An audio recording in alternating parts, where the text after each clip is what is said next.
ये समाज बेटियों के लिए सुरक्षित नहीं था। ये एक ऐसा पहलू है जो हमसे छुपा नहीं था, मगर जो रिपोर्ट मैं आपको बताने वाला हूं वो ये साबित कर रही है कि उसके रक्षक भी किस कदर उसके साथ विश्वासघात कर रहे हैं। ये शायद पिछले काफी अरसे से इस तरह की जो खबरें प्रसारित की जा रही हैं उसमें सबसे ज्यादा दुखद, सबसे ज्यादा शर्मनाक खबर है। छपरा के परसागढ़ में एक निजी स्कूल में 9वीं क्लास की छात्रा से गैंगरेप का मामला सामने आया है।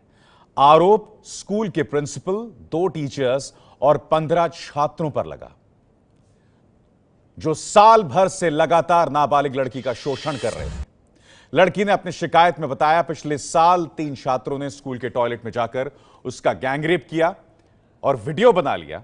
इसके बाद आरोपियों ने उसे ब्लैकमेल कर दूसरे छात्रों से भी संबंध बनाने को मजबूर किया। जब उसने स्कूल प्रबंधन से इसकी शिकायत की तो कार्रवाई के बजाय प्रिंसिपल और 2 टीचर्स ने भी इस शर्मनाक करतूत में वो शामिल हो गए और उन्होंने भी छात्रा के साथ रेप किया। तंग आकर लड़की ने अपने परिवार वालों को आपबीती सुनाई। पुलिस ने छात्रा की शिकायत पर 19 लोगों के खिलाफ केस दर्ज किया है। इस केस में प्रिंसिपल, एक टीचर समेत 6 आरोपियों को गिरफ्तार किया जा चुका है।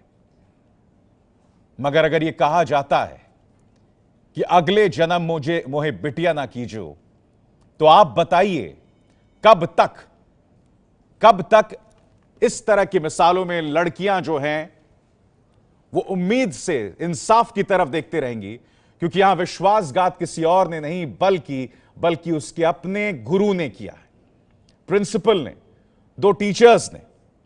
आप अंदाजा लगा सकते हैं क्या हुआ होगा उस छात्रा के साथ। 15 छात्र उसका रेप करते हैं, उसको ब्लैकमेल किया जाता है और फिर प्रिंसिपल और 2 शिक्षक भी उसके साथ करते हैं।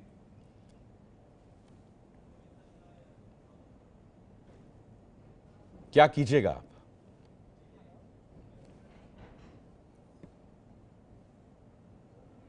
तस्वीर शर्मिंदगी वाली है।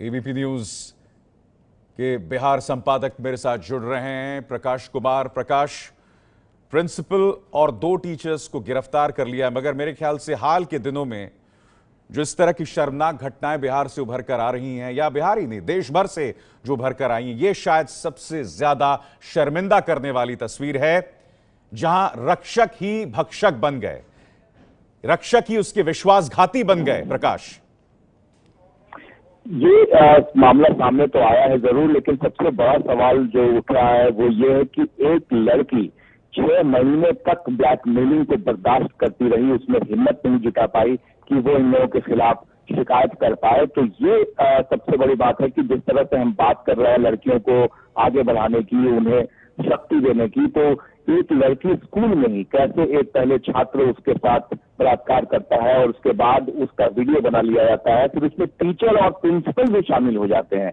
ये सबसे बड़ी बात है। और 18 लोग इसमें कुल नामजद किए गए हैं और जिनमें से सिर्फ 6 को अब तक गिरफ्तार किया जा चुका है, और वो भी तब जब उसके पिता सामने आते हैं और धमकी देते हैं। एफआईआर तक दर्ज नहीं की जाती है, लेकिन जब वो धमकी देते हैं कि बड़े अधिकारियों से मिलेंगे तब जाकर एफआईआर दर्ज होती है। तो ऐसे में कितनी शर्मनाक बात प्रकाश, कितनी शर्मनाक बात बता रहे हैं आप। एफआईआर तक दर्ज नहीं होती है। आप अंदाजा लगा सकते हैं उस परिवार का दर्द। एफआईआर तक शर्मनाक, बिहार पुलिस दर्ज नहीं करती है, उसका वीडियो बना दिया जाता है, उसका अपना प्रिंसिपल, उसके अपने शिक्षक उसके साथ बलात्कार करते हैं। उसके बाद विकल्प क्या रह जाते हैं? इसके बाद वो परिवार अपने आप में कितना बेबस होगा प्रकाश कि एफआईआर तक पुलिस दर्ज नहीं करती है। बिल्कुल, इसके पिता वो किसी मामले में जेल में गए हुए थे और इसका फायदा ये सभी उठा रहे थे कि जिस तरह से उसके पिता जेल में है और उनके एब्सेंट होने पर इस लड़की के साथ बलात्कार कर रहे थे, और 1-2 नहीं बल्कि 18 लोगों ने किया है। लड़की पर क्या बीत रही होगी, क्या वो अंदर से सोच रही होगी, लेकिन फिर भी हिम्मत जुटाई और पिता जब पहुंचे एफआईआर करने के लिए तो पहले उनको दुत्कारा गया, वहां से हटाया गया। तो 2 फायदे एक साथ उठाए जा रहे थे, उसकी मजबूरी का, उस लड़की का और उसके पिता का, कि किस तरह से समाज में टीचर, प्रिंसिपल जिस पर ये दारोमदार है वो भी उस घटना में शामिल होते हैं और अंजाम देते रहते हैं। और ये कितने रक्षक ही भक्षक बन रहे हैं, किस तरह के शैतान हैं ये, वाकई किस तरह के शैतान है, मेरे पास शब्द नहीं है। बार बार बिहार का चेहरा, देश का चेहरा कलंकित करने की तस्वीरें सामने उभर कर आती हैं। हम में से कुछ लोगों को नाराजगी होती है जब दुनिया भर में भारत को थॉमसन एंड रॉयटर्स फाउंडेशन सबसे असुरक्षित बताता है। मगर आप बताइए, आप कहते हैं सीरिया और अफगानिस्तान जैसे हमारे हालात नहीं है। यहां पुलिस, यहां पर प्रिंसिपल, यहां पर टीचर्स, सब यह हालत कर रहे हैं उस मासूम की। मेरे साथ जुड़ रहे हैं आरजेडी के नेता और राज्यसभा सांसद मनोज झा। मनोज झा, वाकई ये अपने आप में बता रहा है कि एक मासूम, एक पीड़ित को लेकर हमारा सिस्टम किस कदर गल गया है, किस कदर गल गया है मनोज झा। देखिए, मैं सबसे पहले एक डिस्क्लेमर दे दूं। मैं एक राजनीतिक दल के प्रवक्ता की हैसियत से सिर्फ नहीं बोल रहा हूं, एक नागरिक की हैसियत से बोल रहा हूं। ये मेरे समाज के बीमार हो जाने का संकेत है, ये मेरे बीमार के रुग्ण हो जाने का संकेत है। एक बच्ची के साथ रेप होता है, वीडियो बनाई जाती है और उसको वायरल करने की धमकी दी जाती है। हम किस दिशा में अग्रसर हैं? किससे ये सवाल पूछें? थक गए हैं। आपने कई बार हमसे पूछा है। कोई दिन ऐसा नहीं जा रहा है कि जब इस तरह की रोंगटे खड़ी कर देने वाली घटना का जिक्र ना होता हो। कहां जा रहे हैं? कौन है सरकार चलाने वाले? कहां है चाक चौबंद व्यवस्था? एक भीड़ तंत्र में तब्दील हो गए। और वो भीड़, आप सीरिया का जिक्र कर रहे थे, पड़ोस में तालिबान है। हम तालिबान बनते जा रहे हैं। एक दूसरे का कत्ल होगा, वीडियो बनाई जाएगी, हम कारण तलाशेंगे। मैं तो सीधे तौर पे आग्रह करूंगा कि पहली फौरी तौर पे त्वरित कार्रवाई करके गिरफ्तारी हो और सरकार भी ये तय करे कि अगर ये बदहाल व्यवस्था है तो सरकार नहीं चाहिए। सरकार सरोकारों के लिए जानी जाती है। हमारे समाज को लगातार बीमार होता हुआ मैं देख रहा हूं। बिहार से इस तरह की घटनाएं, खास करके महिला की अस्मत से जुड़ी घटनाएं कभी हमने नहीं देखी थी। छीन झपट लूट ये हुआ करती थी, लेकिन कहां जा रहे हैं? मैं समझता हूं कि मेरे राज्य में अचानक सब कुछ बिगड़ सा गया है और वो बिगड़ाव खत्म होने का नाम नहीं ले रहा।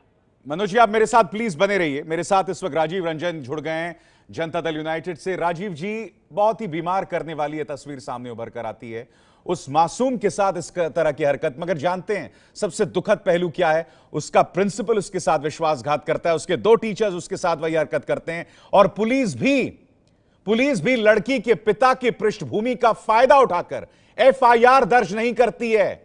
मैंने आपसे पहले भी फोन पर बात की है राजीव रंजन, कि कई मामलों में पुलिस जो है आनाकानी करती है एफआईआर दर्ज करने में। बताइए मुझे, क्या करूं मैं ऐसे में?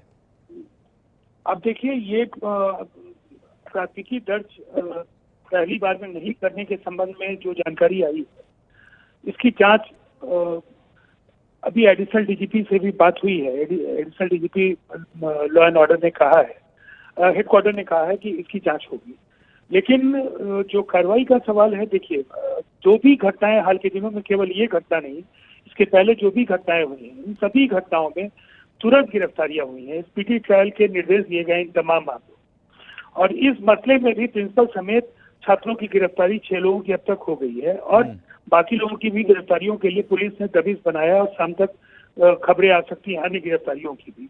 मैं एक बात जो कहना चाहूंगा, ये पक्ष इस तरीके का संवेदनशील मसला है जिस पर सियासत करने के बजाय या अपनी पीठ थपथपाने के बजाय आज ये समय है कि कहीं ना कहीं अभिभावकों का अपने बच्चों के साथ संवाद बढ़ना जरूरी हो गया है। कि अगर 7 महीने पहले इस तरह की पहली बार घटना हुई और बच्चियों को अगर बच्ची ने अगर अपने अभिभावक तक की बात पहुंचाई होती तो शायद इस तरीके के उत्पीड़न का शिकार राजीव भाई, मैं आपसे पूरी तरह से इत्तेफाक रखता हूं जो आप कह रहे हैं, मगर मैं आपसे ये कह रहा हूं, ये बीमार समाज है, नंबर 1।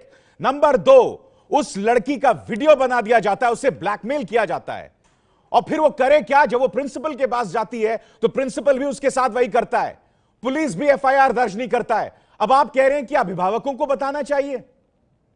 हम एक बीमार समाज में रह रहे हैं राजीव रंजन, क्या बात कर रहे हैं आप? हाँ, निश्चित तौर पर मैं आपकी बात से सहमत हूँ। ये एक जो परिस्थिति उभर करके आई है, जिनका एक गुरुकुल में जिनसे जीवन जीने का तरीका सीख करके आते थे लोग, आज अगर प्रधानाध्यापक के स्तर पर इस तरह की घटनाएं हुई हैं, शिक्षकों की संलिप्तता है, साथ पढ़ने वाले छात्रों ने इस तरह की घटना को अंजाम दिया है, तो ये लोमहर्षक और हृदय विदारक घटना है। और प्रशासन चाहे जो कुछ भी करेगा, इसकी भरपाई होना इतना आसान नहीं हो। पुलिस लेकिन का भी नाम सरकार की ओर से जो सरकार का पक्ष है, सर जी बस केवल एक बात कहना चाहूंगा, सरकार ने कभी भी किसी को कोई रियायत नहीं दी है। पिछले 3-4 महीने में जो भी घटनाएं बिहार में हुई हैं, सबके सब जेल की सलाखों के पीछे हैं। फिर भी अगर घटनाएं हो रही हैं तो ये कानून के साथ साथ समाज के भी सचेत होने का समय है। ये है एबीपी न्यूज, आपको रखे आगे।